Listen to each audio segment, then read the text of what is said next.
Jo Rowling lives and works in Scotland, but can trace her French roots back 3 generations.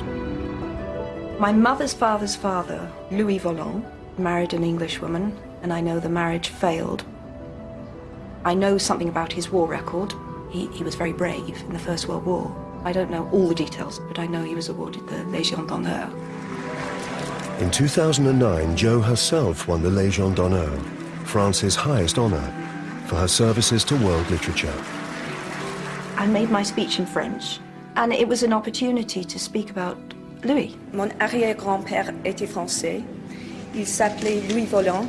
It was one of the most meaningful awards that I've ever received because of that family connection. But I don't really know where he came from. I don't know what kind of family he came from, and I don't know anything at all about the generations behind him.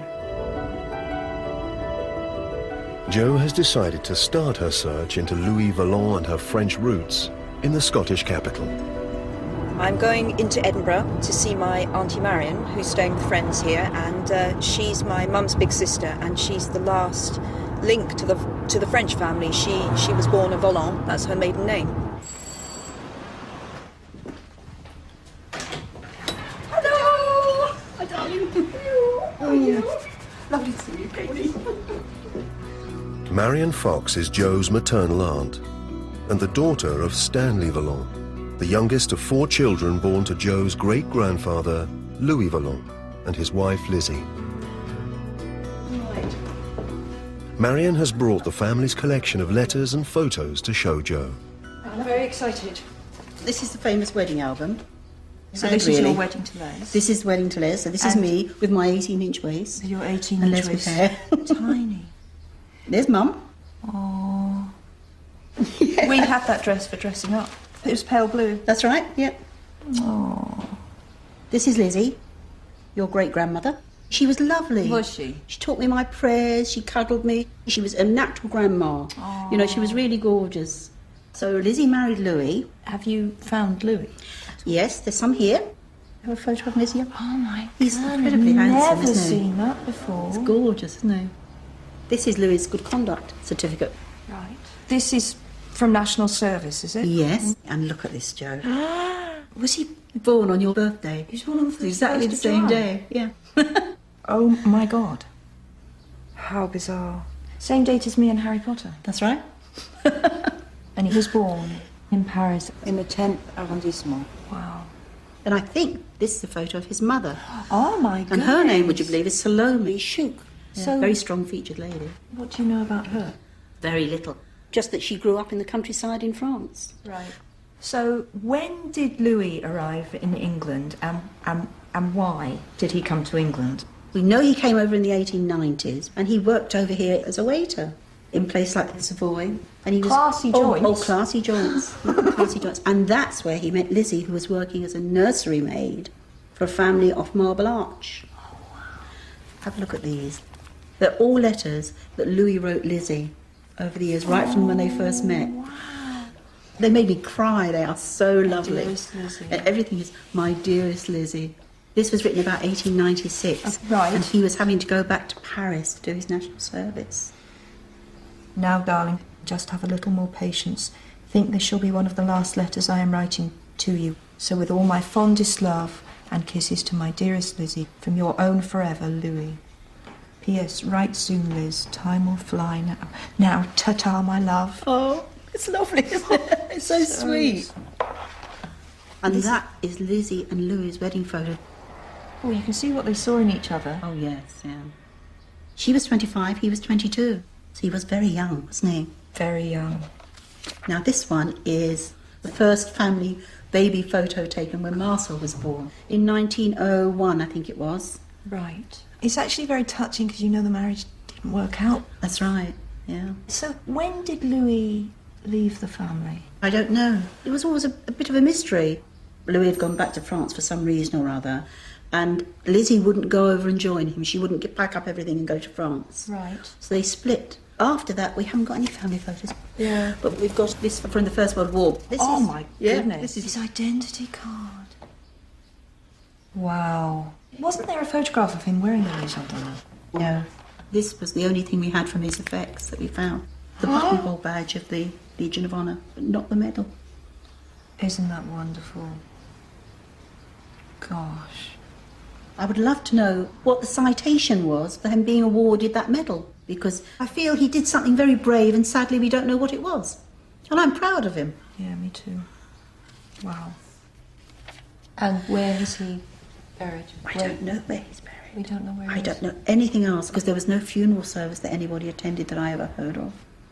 You see, there's nobody to ask anymore. I'm going to put all these back in here, Joe, and I want you to take them with you. So look after Louis and Lizzie for I me. will read it. Thank you so much. I'll look after them. You will.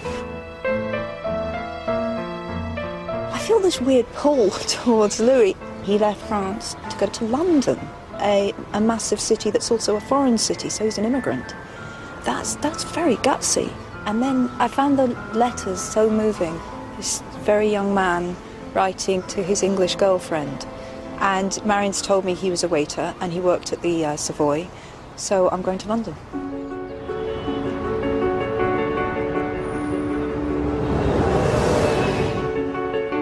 Joe's great-grandfather, Louis Vallon, arrived in London in the 1890s and worked in the city as a waiter, both before and after the First World War. Joe has come to the famous Savoy Hotel on the Strand, where Louis worked in the 1920s.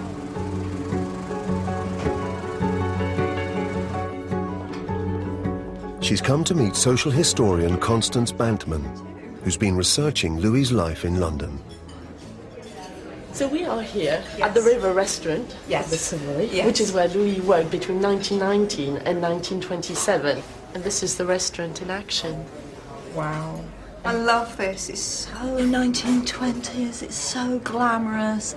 It was one of the best, if not the best restaurant in the whole world. Wow. And Louis was head wine waiter. He was head wine waiter? Yes. Oh, Louis. And he actually got an award for it. A French award called Chevalier du Mérite Agricole. You're joking. No, not at all. It's a very prestigious distinction. This was given to him in 1922. And here's his title in French. Chef du service des vins au Savoy Hotel à Londres. Fair play to him. For a working class Frenchman who's come to London, he's certainly risen in his profession. Absolutely, and we are extremely lucky in that the Savoy keep an archive of their former employees, and this is Louis' card. And the card contains his previous employment history.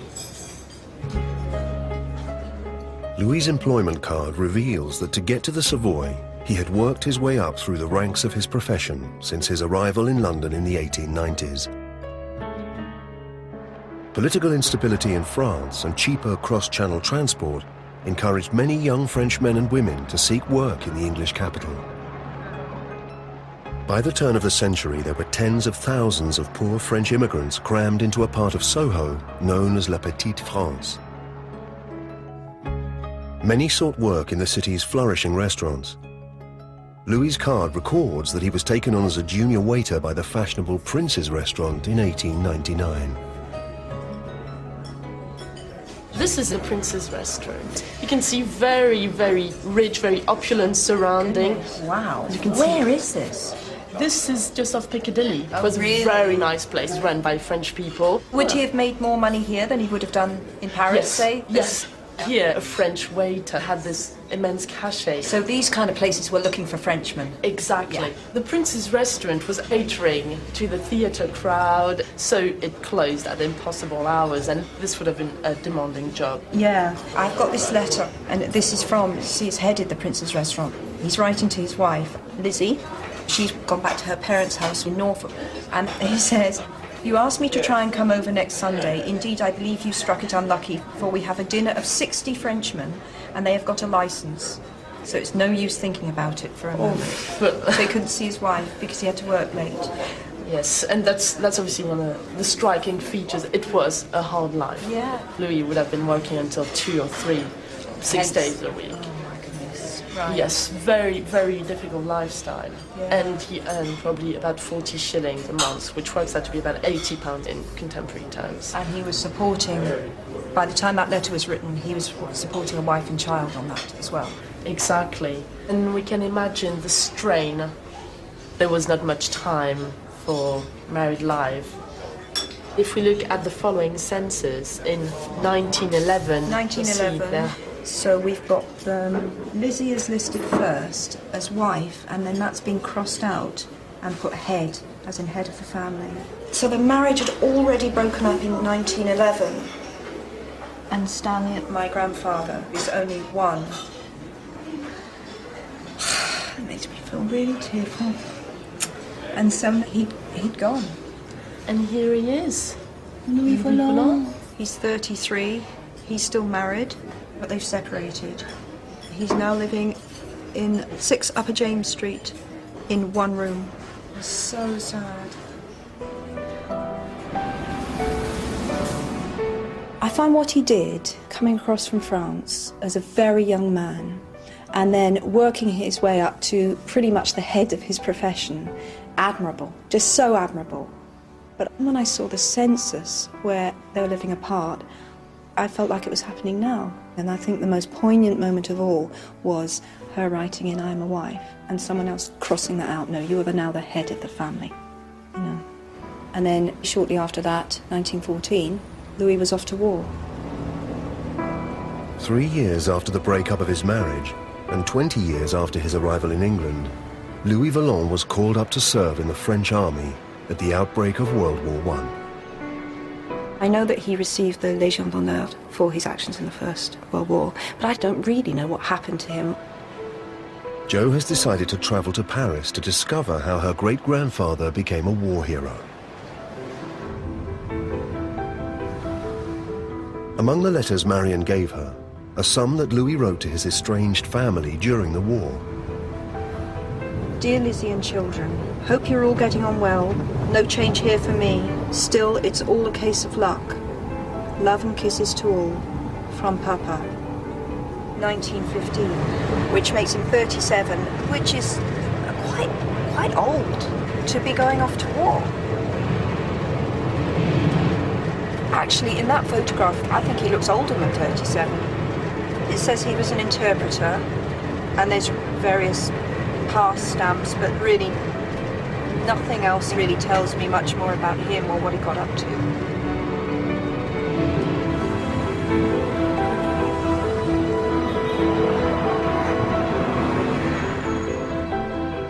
To see if she can find out why her great-grandfather was awarded the Légion d'honneur, Jo has come to the National Archives in Paris. The archives were established in 1808 and store the most important documents of the French state, including a record of every recipient of the Légion d'honneur, France's highest decoration. Claire Béchu is the deputy director of the archives. This is incredible.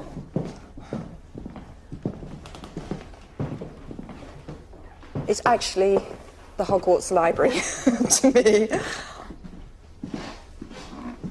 This is the dossier de Légion d'honneur Yes. of Louis Volant. You have inside some documents. This one is handwritten by Volant. Louis himself wrote that. Yes, Louis. In this letter, we see he has been injured. Injured at the fort of Fort de Vaux, near Verdun. in the night of the 5th of June. He take grenades to the fort. Oh, okay, so he was bringing the armaments. He was bringing grenades to the fort. On the other side was mentioned the injuries. Oh my goodness. He lost half of the sight in his right eye. Right, and he's lost also 7 teeth. Oh my goodness me. Perte de membre. Is that a loss of a limb? Yes. So hugely disabled. Well, on the cover, Yeah. you have the birth date, 16 juillet 1878, the place, Ordonnaz. Right, okay. I don't think this is my great-grandfather. Why? Because there are a lot of discrepancies here. My great-grandfather was Louis Volant. It's the same name, but he was born at a different time. The date's different. You see here, it's the 31st of July. 1877. Well, this gives a different date of birth. the 16 16th of July. 16th of July 1878. Gosh. Is there a possibility there's another file for a Louis Volant? Or is this the only one that you... In our databases, This is the only one. It's the only one. This is not my Louis. This is a phenomenally brave man. But you know, even when you put this in front of me, I thought that's not his handwriting, because I have countless examples of his handwriting that the family have kept, and that's a different hand. It's very different. So I mean, Yes. it's really inspiring to hear what this man did. But this is not my great grandfather. This is not my great grandfather. Wow.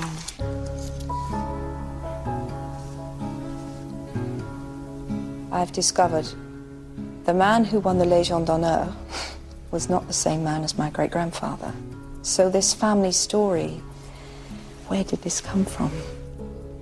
Was there at some point a deliberate deception, or was an innocent mistake made at some point with someone looking through records?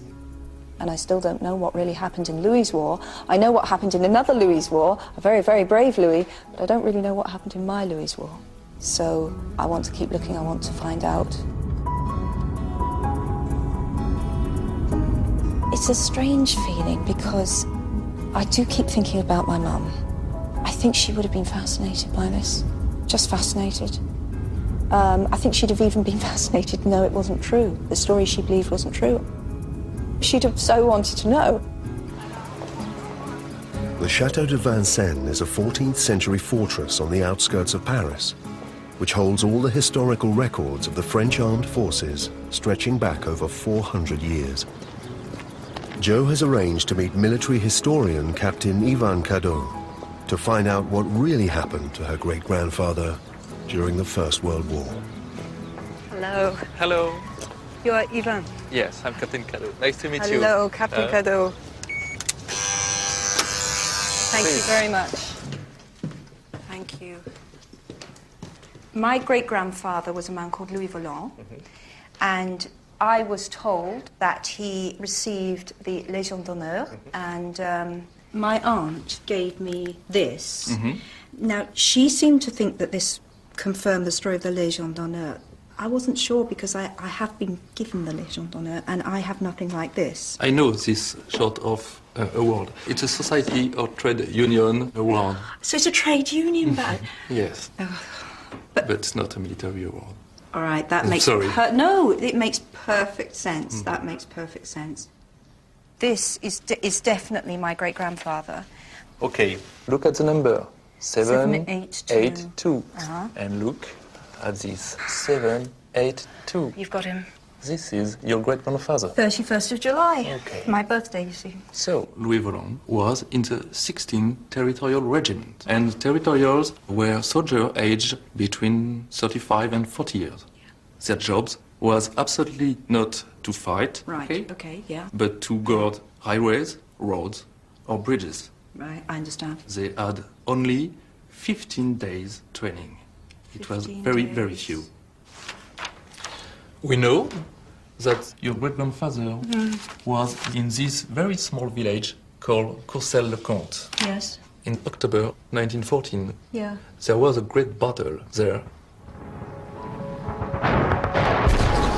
At the outbreak of World War I, the German army launched a surprise attack on France through Belgium. Their aim was to capture Paris and claim a swift victory. They were stopped at the Marne River, only 30 miles from the capital, at the cost of 250,000 French casualties. The Germans were pushed back to the northeast, but on the 3rd of October 1914, they attempted to outflank the French through the village of Courcelles-le-Comte. The village was guarded by the 16th Territorial Regiment, which had never been intended for frontline action. Amongst its unprepared soldiers was 37-year-old Corporal Louis Volant. This is the regimental diary Right. of the 16th Territorial Infantry. 4:30 a.m. The German infantry attack begins, and at the same time, the outskirts of the village are bombed with melanite shell. What's melanite? That's powder. It's powder. Powder. What did the territorial army have to fight with? The territorial soldiers didn't have any artillery. They've just got rifles Yes. against these shells. Yes. At 9 a.m., the cannon fire becomes more intense, and it's no longer possible to leave the trenches.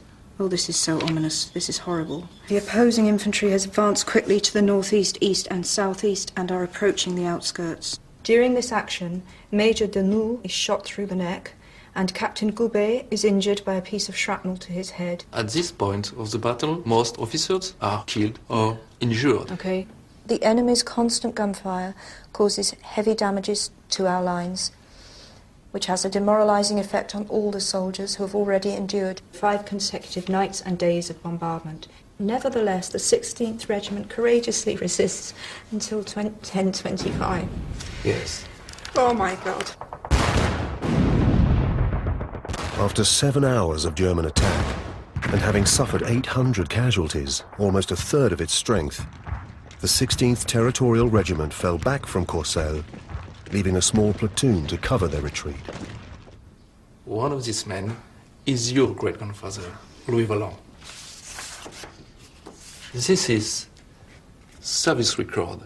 In the October battle, he took command of a section and held his men under violent fire. With the greatest calm, he... Oh my God. He killed He killed. several German soldiers. For protecting his position and defending his comrades. Oh my God. He was seriously injured in the arm and the side by A shell. a shell. A shell. Okay. Oh my goodness me. So, Louis Volant, your great-grandfather, who was, before the First World War, an ordinary man, a waiter, He was a waiter. and a good soldier when he was a conscript, Yeah, but Yes. 15 days training for this. yes, became, in Courcelles, a hero. When his officers were killed, he was still there fighting. Amazing. For his bravery, your great-grandfather won la Croix de Guerre. The Legion d'Honneur is an award for officer class. The Croix de Guerre is an award for the fighter. It's better. The Croix de Guerre is much better than Légion d'Honneur. That's the fighter For me. medal. That's amazing. That's absolutely amazing. In your family, have you a Croix de Guerre? Not that I'm aware of. No. No. Here, You are joking. I have la Croix de Guerre with a bronze star. Exactly the same that your great-grandfather won. And I will be very, very honored if you accept it Thank you so much. in memory of your great-grandfather. Thank you very much indeed. Please, please, Thank you. you're welcome. Oh my God. Thank you.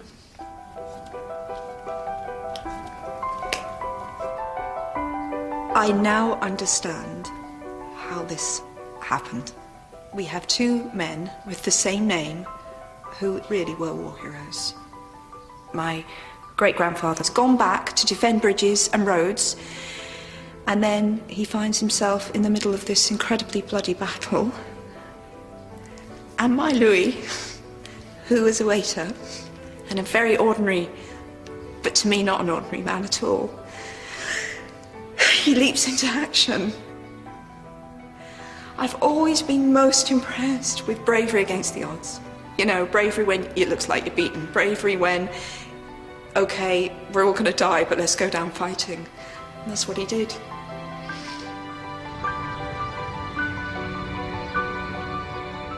The 16th Territorial Regiment's heroic resistance at Courcelles helped to stop the German army breaking through French lines, and Paris remained in French control for the rest of the war. Louis recovered from his injuries and went on to serve as an army interpreter. He continued to write regularly to Lizzie and his children. So it's just incredible to look at all these letters from Louis to the family in England. There's a letter here from 1918. That must be getting towards the end of his service. He's maybe about to be demobbed. And then he went back to London, I know that, and he worked at the Savoy for all those years. And then he reappears in France. The address is in an area called Maison Lafitte. I've no idea where that is, but this is where he seems to have lived in this later part of his life. So I would love to go there, love to find out where Louis is buried.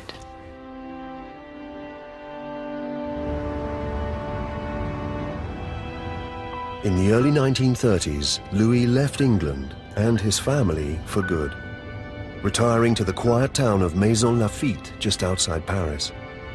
He died there on the 17th of September 1949 at the age of 72. Jo has contacted the local cemetery in Maison Lafitte, who have a record of her great-grandfather's burial there.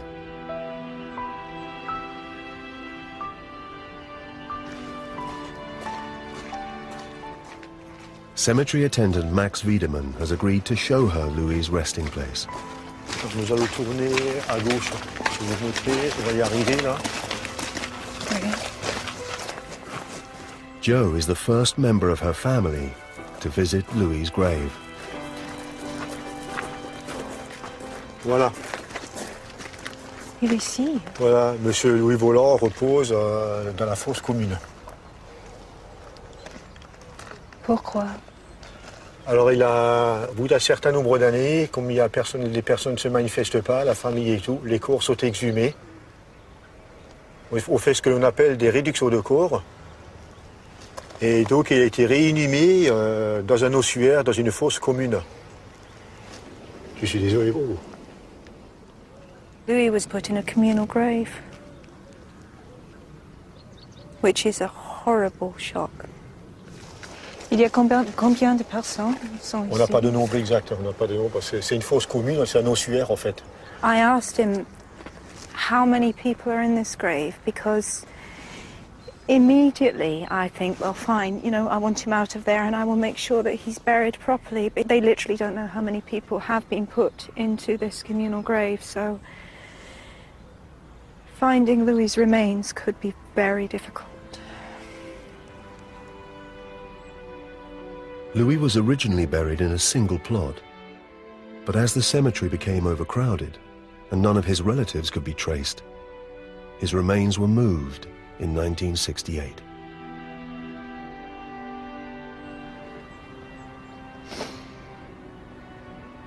I must be honest, part of me is very angry because he had family, and until relatively recently he had quite close family, in that the last of his children didn't die very long ago. And certainly my mother, who was so keen to know where he was buried, can have had no idea what had happened. It's such an unfitting end for a really extraordinary man.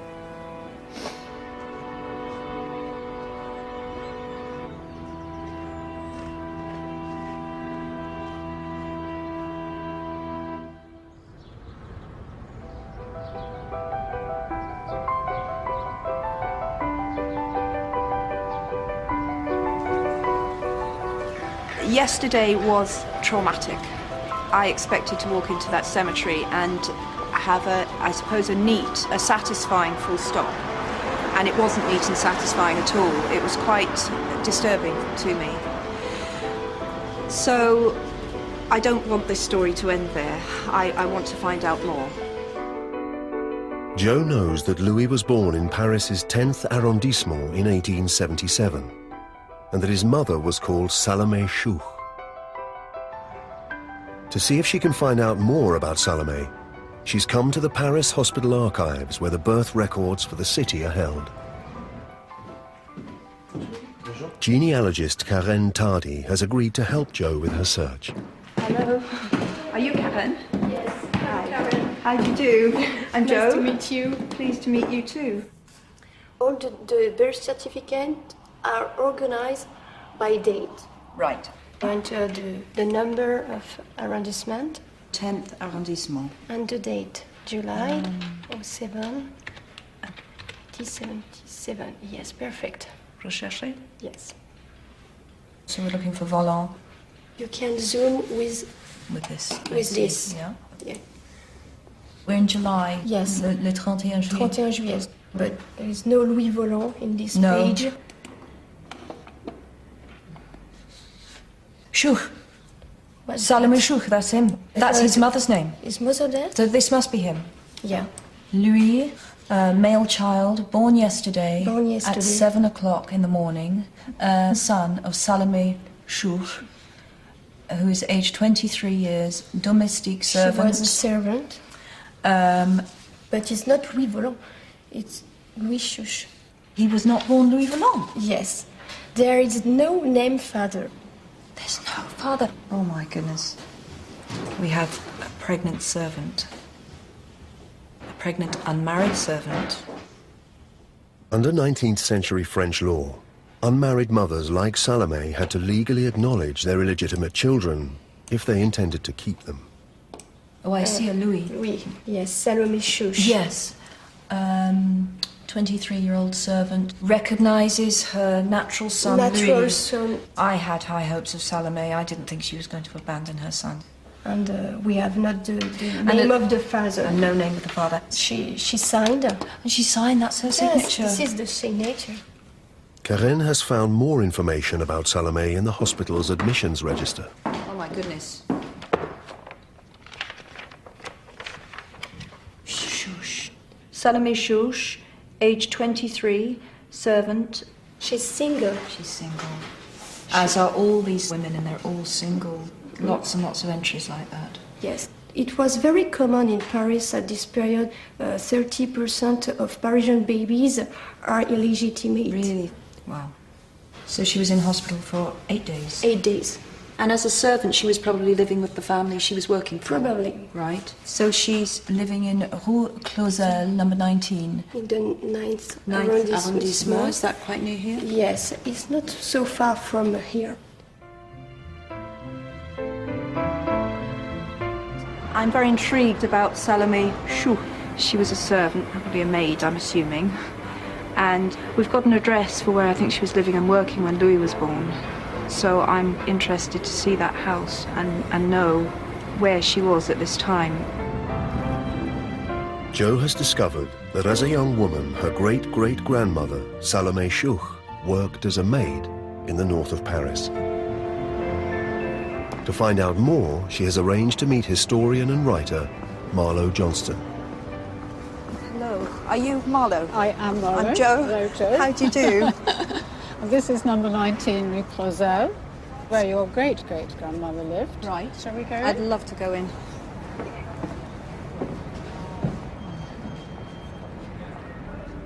This is the first floor, and this document shows everyone who rents near the building. Each floor had several flats. The biggest would be that one. Facing the street? Then, Yes. People who lived there would be more prosperous. And there was a lady on this floor called Demoiselle Raymond. Right. And she had 2 flats on this floor, Right. which is unusual.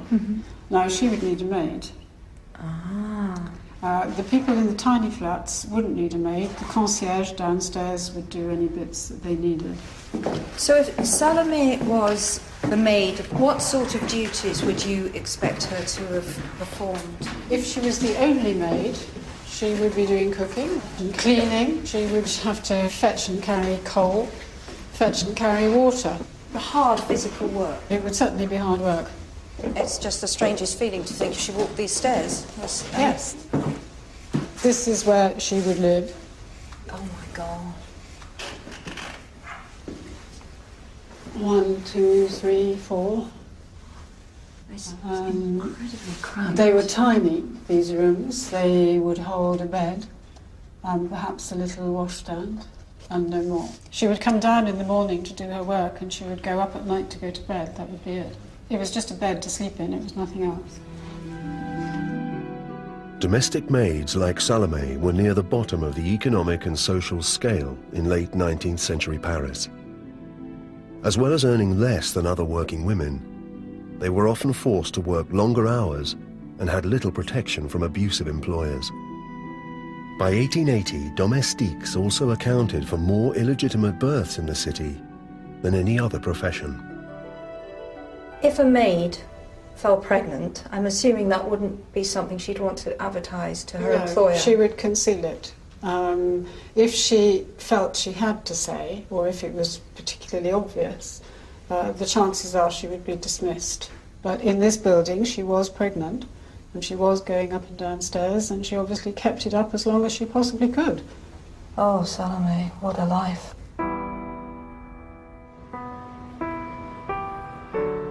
Marlowe has been researching what happened to Salome after she gave birth to Louis in 1877, and has uncovered some documents she wants to show Joe. 18 months later, she's moved along the road from Rue Closer to Rue Milton, and she has another baby. Oh, Salome. Called Gabriel. Gabriel, another son. Gabriel Jean, in December of 1878. Right. Oh, the name Volant has appeared for the first time because this is the son of Pierre Volant. That's right. Non marié. Non They marié. weren't married. No. But they were living together. Yes. And he's happy to acknowledge the child as his own because he's... Well, because he said He he's has the said father. he has said he's the father. father. So I'm liking Pierre quite a lot at this point. Oh, Salome isn't a maid anymore. She is a couturière. She is. She's a dressmaker. So she's gained a man and a profession Yes. within 18 months. Yes, it's Good not for bad, is it? Good for Salome. Yes. And in 1883... She's married. That's right. This is the marriage certificate. Now, if you read down, this is the crucial sentence. By the fact of their marriage, they recognise Illégitime and legitimise 4 children. of the masculine sex. 4 sons she had at Yeah. this point. But when you legitimise them, then they can inherit. They couldn't otherwise. No illegitimate child could inherit. But I do also notice that Louis alone is listed as Louis Chouche, and the Yes. others have all been given the name Volant, presumably Yes, they at have. birth. Yes. So I'm just wondering whether this Pierre wasn't a very decent man who fell in love with Salome and said, I will assume responsibility for a pre-existing child. It is possible, and such things happened. I like Pierre Volant very much. Decent man, did the right thing. I'm quite fond of him now. And so Salome came from Brumat. Where is Brumat? It's in Alsace, close to the German border. And Chouche isn't a typically French name. No, it's a Germanic name. Yeah. And Alsace-Lorraine was always a mixture because it moved constantly between France and Germany. So she was born on the border with Germany. That's right. I found out that my great-great-grandmother was at one point in really, really dire straits. And if there's one thing that's quite clear, this was a woman who was a survivor. She wasn't going to go under. There is a definite parallel here. 20 years ago, I was teaching and writing in my spare time and was very skint. And then not long after that, because my daughter's nearly 18, I became a single mum. So I feel a connection there. Joe has decided to travel 250 miles from Paris to the region of Alsace, where Salome was born.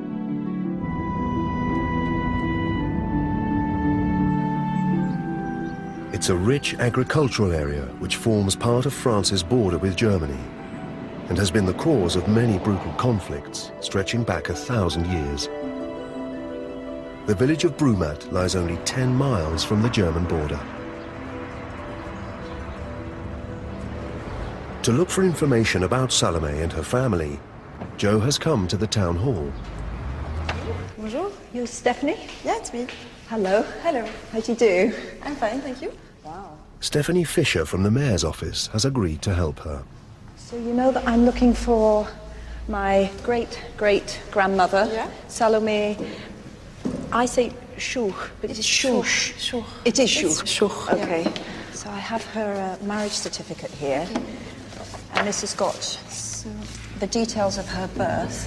She was born in 54, so that's 1854. What's for you? What's this book? This is birth certificates. So this is Salome Chouche. Oh, we've got her. Oh, fantastic. Okay, Salome Chouch, born on the 10th of March, 1854, to Jacques Chouch, who was 28, and he was I can't read this very well, a tailor. Tailleur de pierre. It Tailleur, means stonecutter. Stonecutter, Yeah. okay. And Christine Berchtold. Berthold. So these are very Germanic names now. A lot of people in Alsace have ancestors in Germany, maybe in Switzerland, or it's really common here. And they lived here in Brumath. Yeah, if I get a census. Fantastic. So here we can see the whole family in 1861. Jacques Chouch and Christine Berthold. And here are all the children. You get Catherine, Salome, Marguerite, Dorothée, and Christine. Okay. 5 daughters and no sons. No. So Salome was the second daughter. She was 8 years old. And Jacques Chouch, Jacques Chouch is a... Oh my God, what is he there? That's not stonecutter. Piqueur de gris. It's also a kind of stonecutter, but of sandstone.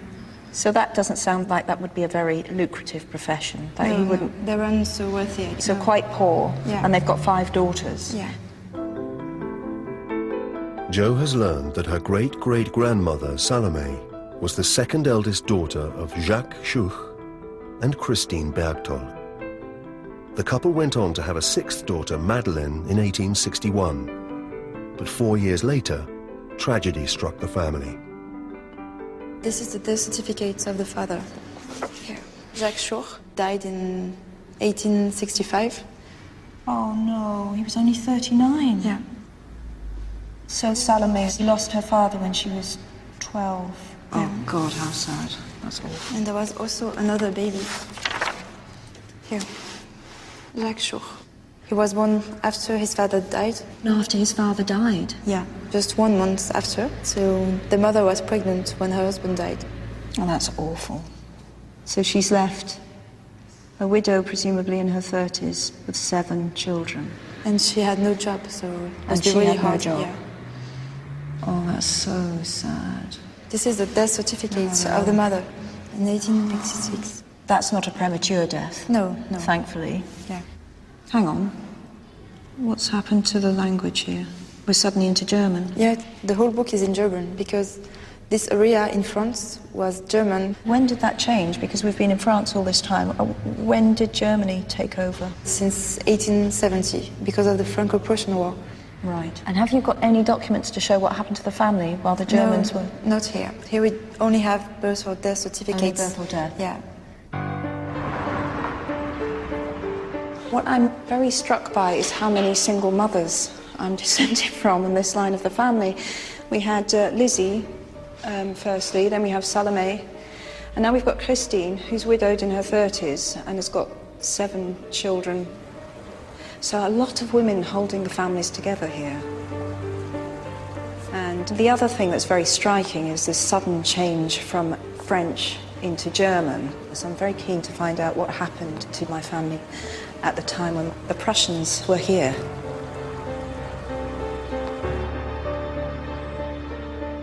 Jo has discovered that Salome was living in Brumath in 1870, at the outbreak of the Franco-Prussian War. To find out more, she's arranged to meet local military historian Benoit Sigrist. Bonjour. Bonjour. You're Benoit. I'm Benoit. Hello, I'm Jo. Nice to meet you. Nice to meet you too. Okay. Brumath was a normal town before the war. Right. 3,000 people were living here in such houses like this one, typically Alsatian. Right. Okay, or like this one. That's It your is. family house. Oh my God, you're joking. Yeah. That No, one? no. In this house, Salome lived. Oh, I can't believe it. Really? Let's go and see the house. Bonjour. Ça va? C'est vous qui habitez ici? Oui, on est propriétaire. On peut rentrer? Oui, venez. Je vous fais voir. Merci beaucoup. Je vous fais voir. C'est tout petit, hein? I can't believe it. Oh. It's incredible. Never dreamt we'd see the house. Absolutely incredible. Benoit has found a residency agreement for the house, which Salome's mother, Christine Bergtold, signed 3 years after the death of her husband. The owner granted the use of the house to Christine Berthold and her children. To use, she didn't own it. She didn't own it. This is very touching. Jacques, posthumous child. He was born after his father's death, yeah. Exactly. So Jacques at this point is He born in was 6, so he's now 3 years, 3. yeah. And he lived in this house till he died in 1943. In 1943 he died. So this was Jacques' house. Wow. And here's Salome. She was 12 when her father died. Yeah. 14 now.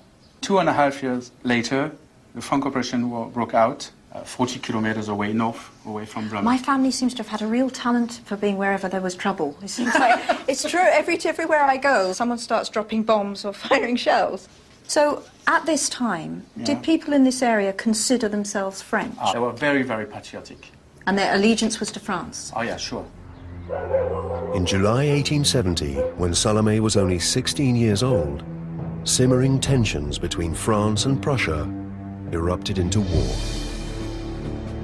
Although Alsace had been part of France for 300 years, the Prussian Prime Minister Otto von Bismarck wanted the province back as part of a new German empire. On the 6th of August, the French army confronted Prussia and its allies at the Battle of Wörth in northern Alsace, only a day's march from Brumath. There were 80,000 German soldiers on one side and 45,000 French soldiers. And it's one of the bloodiest battles of the Franco-Prussian War. In 10 hours, there were 20,000 people who died in 10 hours. 20,000. The French army Yes. was cut in two, and one part go south through Brumath to go to Strasbourg. Okay, the mayor from Brumath wrote exactly what happens. Here you have translation. In the evening, the first troops which had fled from the French army arrived in Brumath, saying everything is lost. Infantry on horses, cavalry on foot, and soldiers of all types made up a motley group. These poor wretches were even treated as cowards by some of the people in Brumath. It's very possible that Salome and her family were seeing these troops pass under their window. More than possible, for sure. And I'm guessing the Prussians were close on these people's tails. Yeah. They're coming to Brumath now. Yeah. On Monday, the 8th of August, several German regiments arrived in Brumath.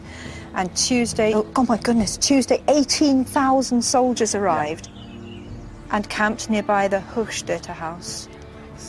18,000 soldiers descend Here, on this tiny little town. Yes, 3,000 inhabitants. This is an invasion to them. For them, it's clearly an invasion. My great-great-grandmother, what do you think it would have been like for her? I think everything stopped, as the normal life she had stopped. You can't go to school anymore. You can't go outside of your house like you did before. They have to give everything they can to the soldier. Anyway, there's no choice. Yeah, of course. There's no choice. Yeah, under pain So of they are death, coming into the house and say, okay, we take eggs, we take milk, we take everything you have. It was very, very difficult. So I just feel like she had trauma upon trauma. Yeah. She loses her father at 12.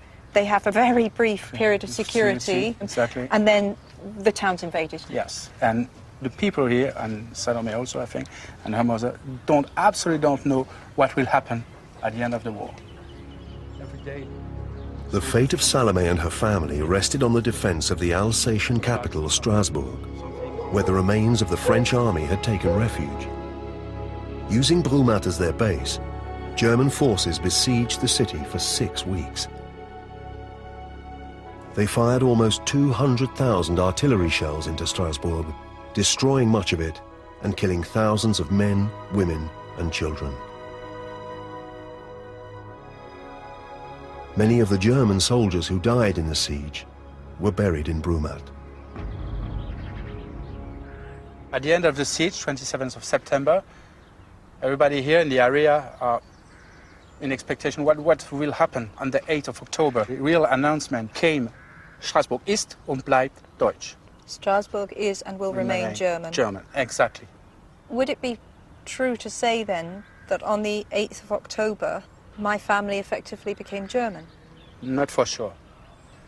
Because months later, at the Treaty of Frankfurt, it was a treaty between France and Germany, there was an article who said that people can choose whether they want to remain French or they want to become German. Right. The problem is Bismarck said, okay, you can choose, but if you remain French, okay, goodbye. Leave your place and go Go to France. to France. Oh, that Exactly. choice. That was the choice. That's great, isn't it? They were called the optants, The optant. and they had to sign a paper. So if you want to know if your family became German or remained French, I've got to find the opting paper. exactly. Under the harsh terms of Bismarck's choice, 125,000 people, almost 10% of the population of Alsace and the neighboring province of Lorraine, gave up their homes and livelihoods to remain French and left. The rest, mostly poor peasant farmers dependent on their land, became citizens of the new Germany. I started this very much thinking I was going to look for my French roots. And now I discover there's a possibility that those French roots might have turned German at some point. I'd love to think they made the decision to remain French. I think it would have been very brave, but that might be a step too far for a family that was living, I think, on the very verge of extreme poverty. So maybe we are more German than I thought. To discover what happened to Salome and her family after the war, Joe has come to the Protestant church in Brumat to meet genealogist Professor Guy Dierheimer. Bonjour. You are Guy. Yes, I'm. I'm Joe. How do you do? How do you do? Please come in. Thank you. In this church, your family was married, baptized. In here? In this church, yeah. Wow. Guy has been looking at the names of Brumat residents who opted to leave Alsace. We looked for an opting document for Christine Berthold, Yeah, okay. but we didn't find anything I see. showing Okay. that she opted. Okay. I completely understand why Christine didn't opt to remain French. I think in her situation that would be a very, almost a foolish thing to do. But I'm interested in Salome because I know she decided to go to Paris. So I'm wondering why she decided to leave. She could not opt Okay. because she was not 21. She was too She young. was underage. Yes. She was 17. Yes. But we have a document here. Somebody of her family Yes. opted in Paris. Berthold Catherine, Yes. Oh, yes. who was a great aunt of Salome. Right. And Catherine Berthold opted, you see here, on 9 September 1872. So I think Salome went to Paris with her great aunt. So she's technically German. Exactly. She's At this technically German, point. but living in Paris. Uh-huh. So are you saying then that my great-great-grandmother was actually German? Depends. Uh-huh. Did she marry? She did marry. She did. She married Pierre Volant, who was French. Ah, so according to the French law, she became French when she married. So she's born French, she becomes German, and then she becomes French again. Yes, exactly. She was a German, let's say, 10 years. At bayonet point, though. I don't think it counts. While Salome started a new life in Paris, her mother Christine remained in Brumat as a German citizen until her death in 1886. Salome's younger brother Jacques stayed with his mother and was forced to serve in the German army. He and his descendants are buried in the church's graveyard, and Guy has brought Joe to see the Schuch family graves.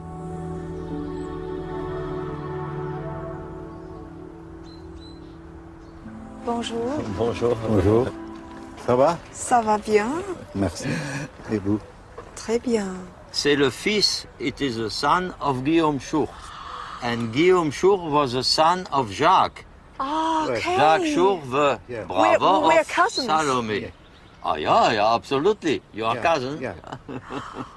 Je suis ravie de vous rencontrer. Vraiment ravie. Moi aussi, oui. Brumat attire toujours. He's saying Brumat draws everyone back. Ça, c'est le grand-père et la grand-mère. C'est Jacques. That's Jacques, my great uncle. So I've got Salome's little brother sitting as an elderly gentleman outside the house that we visited. That's incredible. Je vous donne cette photo. Are you sure? A big gift. That's beautiful. I will treasure it. Ouais. Thank you. Merci beaucoup. Merci. C'est vraiment, c'est très, très gentil. Ouais. Wow. I've got a photo. Mr. Schur knows about Harry Potter. He have seen the film at the television. Ouais, et c'est vous qui ah. les écrivez. Ouais, c'est moi qui les c'est ai. lui, ouais. Ouais. C'est bien. Hein? Ah, merci beaucoup. Et le Harry Potter, il a grandi. Hein? Ah Il a oui, grandi, il a- J'ai il a vu la 21 dernière ans fois. maintenant, Bah, ouais. c'est un homme maintenant. Hein? Ouais, c'est normal, ouais. Salome Schuch spent the rest of her life in Paris and lived to see Alsace and her hometown of Brumat return to French control at the end of the First World War. A war in which her son Louis was awarded the Croix de Guerre for his actions at the Battle of Courcelles. As a storyteller, the person, I suppose for me, who sings out from the whole family story is Salome. She went through very difficult times, and I feel that we are what we are really because of her bravery. She held the family together and built actually a very strong, stable family. So we've really done what I set out to do. I wanted to find out the truth about my French roots, and I have. And my mother would have adored every minute of this.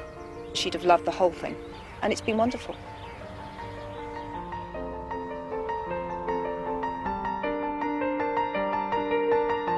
Revealing a truly scandalous history, Sebastian Coe traces his roots next Wednesday at 9. The BBC News follows next, but later Sean Locke and John Bishop are live at the Apollo at 10:45.